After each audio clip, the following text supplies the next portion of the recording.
Hicimos ahí, espero con buena señal, sí. ¿Cómo está, Cristian? Hola, hola. Hola Jorge, ¿qué tal? Buen viernes a todos. Eso, anticipadamente para usted, para su familia, para todos los que tienen problemas legales, para todos los que andan vendiendo alguna propiedad o los que quieren arrendar, ¿cierto? Un saludo anticipado y que sea un gran fin de semana. ¿Y por qué hablamos de estos dos tópicos? Porque usted maneja estos dos tópicos, entre otras materias. Don Cristian Aguayo, su Instagram, ahí aparece en pantalla, es estudio-jurídico-UCIA, corretaje-propiedades-UCIA. WhatsApp 569-9522-3030. Bueno, usted asiduo, visitante, Mm. frecuente, panelista del programa, lunes y viernes. Hay hartas materias. ¿Cómo está el tema? Te quiero preguntar el tema de la Sí. justicia. ¿Está lento? ¿Está entrampado? ¿Qué Oh, experiencias tenía al respecto? A ver. mira Jorge, la verdad que, a ver, tú sabes que yo tengo una opinión que en general nuestros tribunales hacen el trabajo, pero nos encontramos en este momento con un tema y una interpretación que tienen muchos juristas. La justicia cuando es tarde no es justicia. Mm. Y sucede que tenemos muchas materias en esa línea. Los tiempos de investigación en las causas penales, disculpen, pero es una vergüenza. La sobrecarga que tienen los fiscales es un tiempo que a las personas afectadas uno como parte del sistema no puede dar una buena explicación por las demoras. Entonces es importante, esto implica y se traduce en personas que están en libertad o se traduce en personas que intentan recuperar sus bienes O y están no en hay prisión cómo hacer. preventiva, ¿no? ¿Puede ser? Exacto, también, sí, Claro. hay algunos también porque al final de cuentas hay muchas situaciones con las cuales, mira, por ejemplo, una sola cosa, si tú llegas, te atropella una persona, no cumple la norma del tránsito, está la fotografía, está el informe de la CIA, disculpa, pero hay una situación donde es llegar y formalizar. Es un tema jurídico que no es de gran complejidad. Hay testigos, está todo. Muchas veces me ha tocado ver ese tipo de materia y tenemos juicios o investigaciones para que se formalicen de 2 años. Entonces, chuta, y estamos hablando de un tópico, de una cosa jurídicamente hablando simple. Claro. Pero imagínate lo que es para una persona, bueno, Cuando uno hay un se. proceso investigativo, ¿no es cierto? Sí, Un pero proceso más proceso largo. Uf. investigativo. Pero imagínate, un proceso investigativo que podría tener la fiscalía ya en 2 meses, 60 días, fácil. Mm. Y no es que yo quiera, y no me puedo colocar en los pies del fiscal porque sé que tienen una sobrecarga de trabajo, pero no quiere decir que jurídicamente sea simple de ver y resolver. Y no se hace. Bueno, sin ir muy lejos, hay una persona, que un cliente que llegó, le pasó esto y tenía una cicatriz, necesitaba una operación quirúrgica y bueno, con ocasión de si se resolvía pronto podía haber o no va a haber una indemnización de perjuicio, entonces es delicado. Sí. Y pucha, y salgo de la parte penal que lamentablemente hemos estado escuchando hoy día durante el día y ayer con un poquito más de fuerza el tema de los secuestros. De los secuestros Los, los secuestros extorsivos. extorsivos, claro, o Mm. sea, ya no es que acá tenemos bueno, para qué vamos a hablar de lo que apareció la semana pasada, que también era un secuestro, pero supuestamente, o por lo menos así se hacía ver en la prensa, pero los secuestros extorsivos, estamos hablando que imagínate, hay 6 secuestros, porque eso es la estadística, clarificando un poco la información que da. O Ujú. sea, de cada 6 secuestros, 4 eran extorsivos. O sea, tenemos A ver, un definamos lo problema, que es secuestro extorsivo, amigo mío. por supuesto, Pa, pa- por supuesto. Yo sé que tú lo sabes y quizás en la casa también, pero tratemos de clarificar. Un secuestro es cuando yo tengo una privación de una persona, de Ujú. su libertad. Lo tengo en un lugar determinado. Ahora, es extorsivo porque nosotros con ocasión de este delito se llega y se pide un dinero. Se pide una. No, la palabra no es una recompensa, pero se pide una cantidad de dinero Claro, para poder liberar a esta persona. una Entonces, permuta, ¿no es cierto? Yo te doy la libertad a cambio de dinero, sí, ¿no? claro, Básicamente. sí, sí, de algún modo, en términos simples es eso. Entonces, pucha, ya esto se está haciendo habitual, o sea, empezamos con portonazos, empezamos encontrando cuerpos en las calles, en algunas condiciones. No digo que esto no haya ocurrido siempre, posiblemente sí, pero claramente hay un tema estadístico en cuanto a la crudeza y a la complejidad de los delitos que son más fuertes, que llevan a la necesidad de establecer un nuevo Ministerio de Seguridad, pero ese Ministerio de Seguridad lo van a lamentar, pero yo, por lo que puedo percibir en la prensa, y lo decía hoy día en la mañana Tomás Muchati, y lo dicen muchos periodistas que están viendo la noticia en el día a día y que tienen algún conocimiento también jurídico, recordar que él es abogado, eh, pucha, lamentablemente no hay una coordinación entre la Fiscalía y el Ministerio de Seguridad, que es lo mínimo que uno esperaría que ocurriese. Entonces, estamos en un momento complejo desde el punto de vista penal. Y ahora te voy a llevar a otra parte también, Jorge, que también tiene que ver con los tiempos de respuesta. ¿Sabes cuánto tiempo se está demorando en llevar un juicio laboral en Santiago? Me imagino, porque también hay una letanía ahí, ¿no? En la espera. Sí, sí, mira, hay letanía de repente en diferentes materias. Hay materias que uno es distinto cuando estamos discutiendo materias civiles a veces que tienen que ver relación, no sé, a propiedades. Hay un daño siempre, pero en general hay un proceso de reforma civil, la cual no se ha llevado a cabo todavía. Con la ocasión de la pandemia permitió acelerar algunas cosas, ha permitido un poco la virtualidad en muchas actuaciones, lo que ha permitido un grado de eficiencia en cuanto a la utilización de recursos. Lo que no quiere decir que los ministros no tengan que ir a ver los alegatos de las causas en la corte, aunque en algún momento, ¿te acuerdas que lo conversamos también? Es necesario, es parte de lo que se pide. Si tú te pagan por un trabajo, tú tienes que ir a tu trabajo, pero además de eso, están los tiempos prolongados. Y en materia laboral, debo decirlo con tristeza, es una vergüenza. Tenemos trabajadores que tienen una demanda presentada hace 1 año y medio y todavía no podemos llegar a la audiencia de juicio.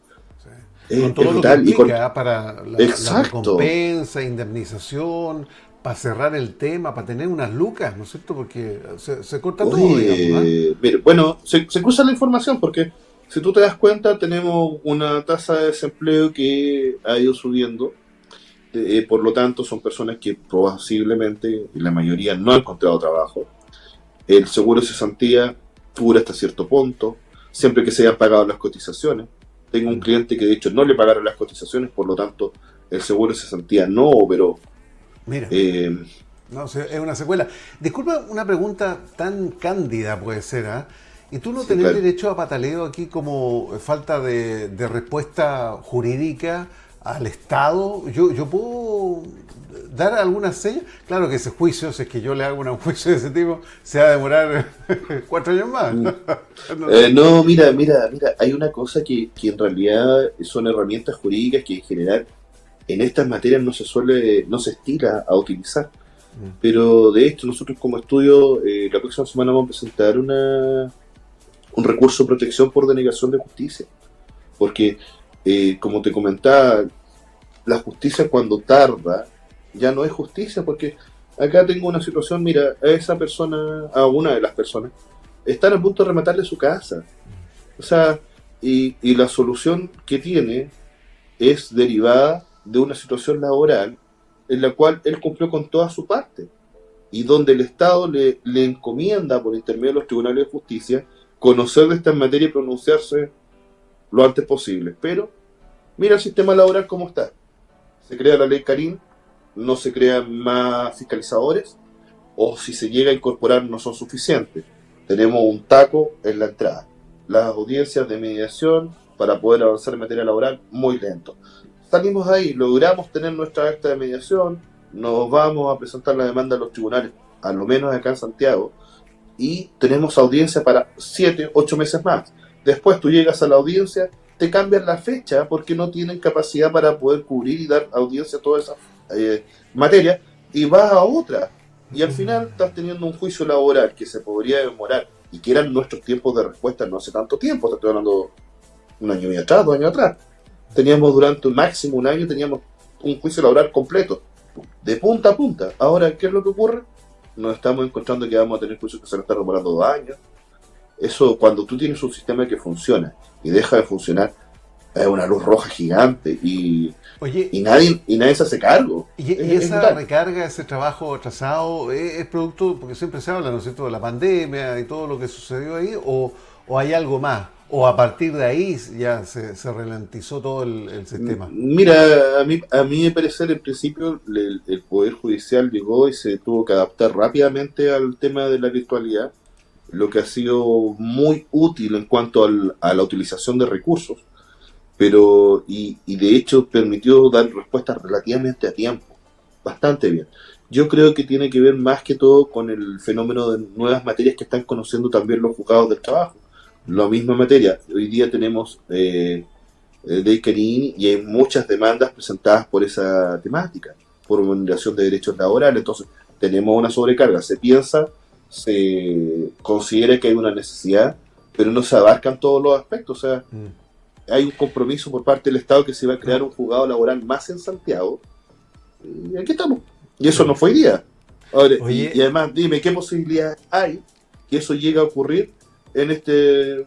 ¿Cuántos meses nos queda de este año? No. Nos queda casi...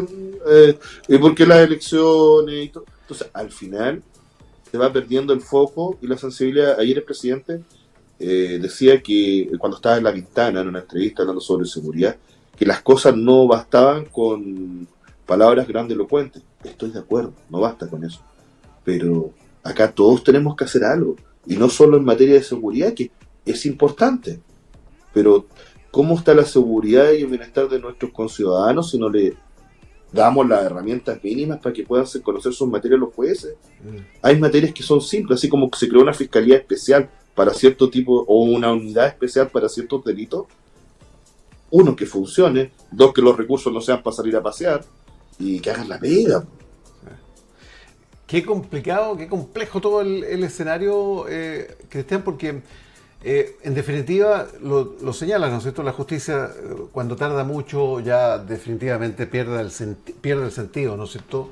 La autenticidad del hecho mismo, y esto te arrastra un peso extraordinario, ¿no es cierto? Una fatiga familiar, personal, laboral y todo lo demás, porque mira, cuando hay casos muy puntuales, como tú me señalas, ¿no es cierto? El caso de un atropello, donde está el informe de la CIA, donde están los testimonios, donde están las fotografías, las imágenes, qué sé yo, está todo listo, ¿no es cierto? Y no se cierra, no se abrotona, no sé cómo decirlo. No se aprieta el último botón, claro. Claro, entonces, tú dices, bueno, ¿en qué estamos? Imagínate, y te planteo, bueno, en casos laboral, tú señalabas los casos, familia, qué sé yo. Cuando alguien te roba algo, ¿no es cierto? ¿Qué posibilidades tú dices? Pero hagan la denuncia, porque eso sirve para que la justicia tenga, ¿no es cierto?, los horarios, los lugares, qué sé yo. ¿Para qué voy a denunciar si esto yo sé que no va a terminar en nada? Después te van a mandar un papelito que dice, ¿no es cierto?, se cierra porque no hay ningún tipo... Archivo provisional porque no hay antecedentes. Al final de cuentas, la investigación de verdad fue... que no funciona el tema de fondo, porque y esa es una sensación de todos, ¿para qué voy a hacer una denuncia? ¿Para qué me las tengo que arreglar yo solito? Si aquí es hacer el cuento. Pues si tenemos una demora de estas características en todo ámbito, vuelvo a señalar el penal, familiar, laboral y toda la cuestión, chuta, como que nos desanima, nos desalienta. Es triste porque acá siempre hablamos de, acá hay, como tú muy bien dices, no es un tema de que los estudios jurídicos tenemos o no tenemos trabajo, no vale eso, porque de algún modo es parte de nuestro trabajo que prestamos, nuestro servicio, pero el usuario final es muy dañino lo que ocurre.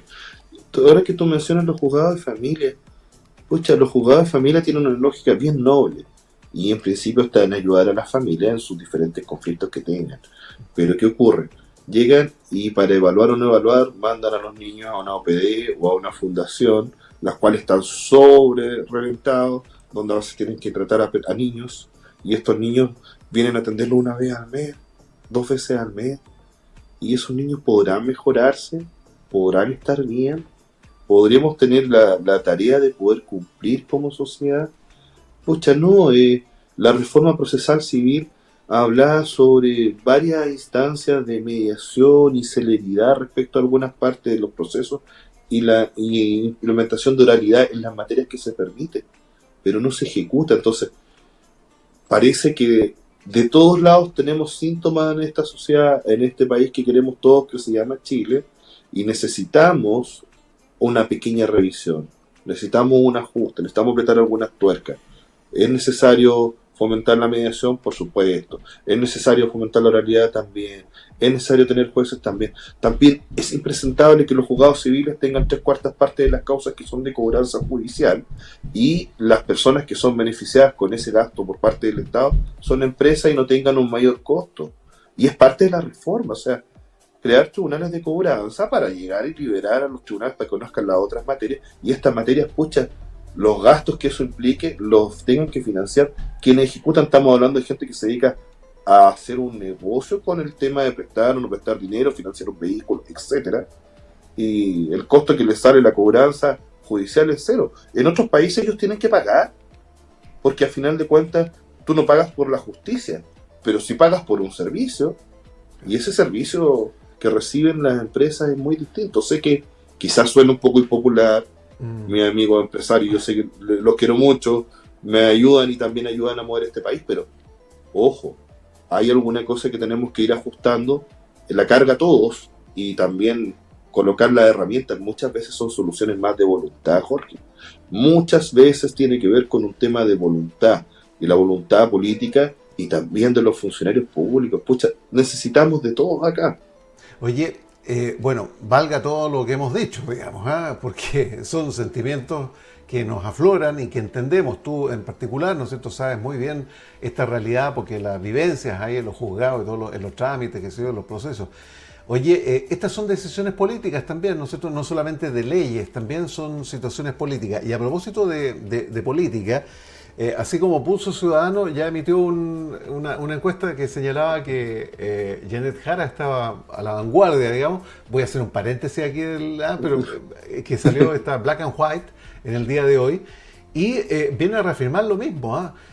Si fuesen las elecciones este domingo, 39% votaría por Janet Jara, 25% por José Antonio Kast, del Partido Republicano, 18% por Evelyn Matei, Chile Vamos, 9% por Johannes Kaiser, del Partido Nacional Libertario, y 5% por Franco Parisi, Partido de la Gente, 4% declaró no estar seguro.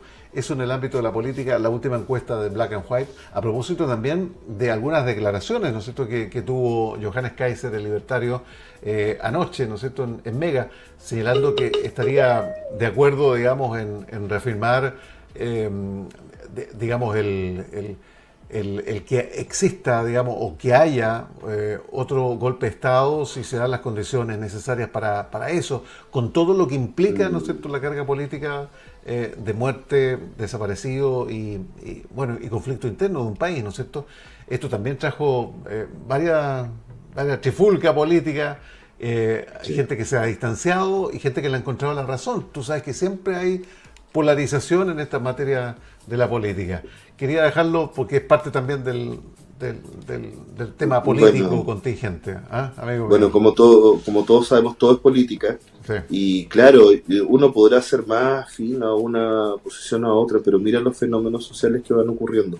Como sociedad vamos buscando de un lado a otro, vamos tratando de ver quién nos escucha, quién parece que puede hacer algo. A mí y nos volvemos a topar con las mismas temáticas siempre.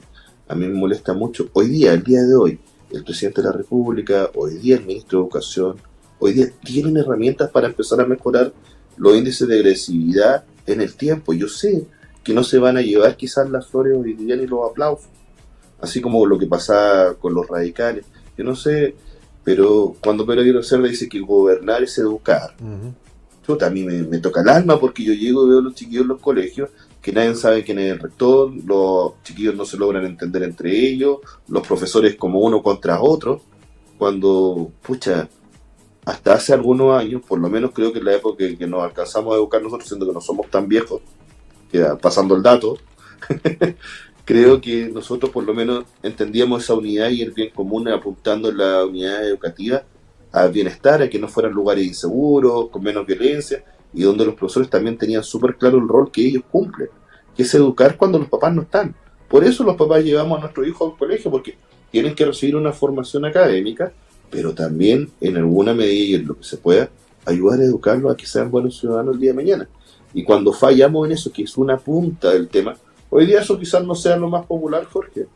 Quizás hoy día no venda esta noticia, ¿me entiendes? Sí. Pero esta noticia es una receta que, te prometo, que no falla, y no es que yo ya la haya inventado. Oye, pero usted se fue a, no sé, pues Pedro Aguirre Cerda, radical, ¿no es cierto? Profesor, educador, abogado, ¿va? A propósito. Sí. Pero tú sabes por qué Pedro Aguirre Cerda tenía ese foco. Él estaba hablando en otro momento, pero sigue aplicando al día de hoy. Porque teníamos un nivel de analfabetismo tremendo en Chile en ese momento. Había que potenciar los colegios técnicos, los centros de formación, y eran reformas importantes para poder prepararnos para el día que vivimos, y los resultados, mira cuándo están. Mira, pese a golpes de Estado, pese a situaciones constitucionales de excepción y todo, gracias a esa gente que quizás ni siquiera es afín quizás con lo que venían después, mira lo que vino a provocar. Chile es más o menos un país ordenado, con gente dispuesta y con capacidades para poder avanzar. Y ahora, ¿qué tendremos que hacer? Oye, dar algunas vueltas y avancemos, pues. Bueno, y esas políticas, ¿no es cierto?, de Aguirre Cerda, estamos hablando de principios de 1900, ¿no es cierto? Después fue diputado, así que siguió hablando. No, y se mantuvieron algunas políticas también en cuanto a esa línea, porque los que lo sucedieron también eran de la misma tendencia ideológica y política. Entonces, ya Juan Antonio Ríos, también Carlos Añel Campos, que había sido carabinero, de Carabineros. Entonces, y hay que barrer. ¿Te acuerdas que me decía con la escoba que hacía esa mención? Y a todos nos cuentan en el colegio, porque eso nosotros estábamos lejos, no lo alcanzamos a ver. Entonces, creo que necesitamos un poquito de nobleza hoy en día. Oiga, necesitamos amigo, que nos preocupen de todos. Nos pillara ahora, pero yo había separado varias noticias. Voy a solamente los titulares. Echeverry, ¿no es cierto?, el director del Servicio de Impuestos Internos, Javier Echeverry estamos hablando, busca simplificar los reavalúos y no prevé un alza importante en las contribuciones en el 2026. Expuso ante la Comisión de Hacienda del Senado. Así que van a hacer estudios y dice que no, por lo menos no habrían alzas importantes. Jorge, ¿te acuerdas cuando no parecemos pitonizos, pero te acuerdas del año pasado que empezamos a hablar? Sí. Oigan, el pago de las contribuciones, hay un actuar impropio, se está atacando a todos con esto. Mira, curioso, parece que ahora hay que ir a dar explicaciones. Hay que echar un vistazo. Otro tema, trámite ambiental y el Consejo de Monumentos, los vacíos por resolver tras la reforma a la permisología, que es el tema de ley, ¿no es cierto?, que ha sido bien evaluado por algunos y otro que ya tiene sus críticas. Se aprobó la iniciativa que aborda los permisos sectoriales, ¿no es cierto?, que se le conoce. Hay trabas que los inversionistas consideran importantes y que, bueno, hay que ponerle el ojo. Otro tema, pimponeando rápido, la controversia entre la presidenta de la Comisión de Educación de la Cámara de Diputados, Mónica Arce, que es independiente y demócrata cristiana, y el subsecretario de Educación Superior, Víctor Orellana, que está lejos de cerrarse, porque la autoridad ya ofreció las disculpas públicas. El ministro de la cartera, Nicolás Cataldo, dijo que ojalá no siga escalando este conflicto, y esto por la ley CARI, ¿no es cierto?, por la presión del subsecretario de Educación, para que no siga escalando y generando más complicación al gobierno, porque la ley CARI, ¿no es cierto?, viene de esta gestión, de esta administración. Ella acusa, Mónica Arce, de haber sido hostigada por la autoridad de gobierno durante la votación del proyecto en la comisión. Si te das cuenta, genera bolitas también internas, obviamente. Y te das cuenta también una cosa, de las noticias que tú has mencionado, todo tiene que ver con tiempo de respuesta a las contribuciones, tiempo de respuesta a los temas políticos, tiempo de respuesta a la aplicación de las normas. Todo es tiempo de respuesta. Parece que tenemos que ver por ahí el reloj. Sí, y a propósito, se está terminando la hora. Oye, se le acabó el tiempo también a Corona. Multitienda adelanta su cierre y pone fin a 70 años de historia, 51 tiendas. No hubo caso de llegar ahí alguna ayuda, con los acreedores, salvar la situación. Un saludo a esas familias que ayudan a que el país no crezca y que apuesta por hacer algo distinto. Un abrazo a sus trabajadores también que pucha, ya no va a estar en ese lugar. Creo que todas las cosas tienen un tiempo, un ciclo, pero es muy triste cuando estas cosas ocurren, porque aunque parezca que es algo de privado y uno dice no me importa, o no lo afecte cercano porque no conoce a nadie, al final todos vamos fallando. Entonces tratar de que todo no nos pase. Sí. Tratar de aprender lecciones. El lunes a ver si tratamos el Devuélveme mi pasaje, que son iniciativas parlamentarias que las aerolíneas no han entendido muy bien y no les calza, digamos. Lo vamos a comenzar el lunes. Y el rol del CERNAC, nombramiento y la digitalización, por el tema de la reforma notarial, que también es un tema bien analizable. Está buena. Sí, Oye, sí, de todas maneras. no, nos pilló más que la hora, amigo mío, don Cristian Aguayo. Muchas gracias. Voy a poner ahí en pantalla su WhatsApp de contacto, 569-9522-3030. Feliz fin de semana, amigo. Cuídese mucho. Saludos ahí en la casa y que esté muy bien. Nos encontramos el lunes. También un abrazo a todos. Un agrado siempre poder tener la oportunidad de conversar con estas cosas, Jorge, y seguiremos hablando nosotros. De Que todas estén muy maneras. bien, nos vemos el lunes. Chao, amigo. Chao, chao, chao, chao, chao.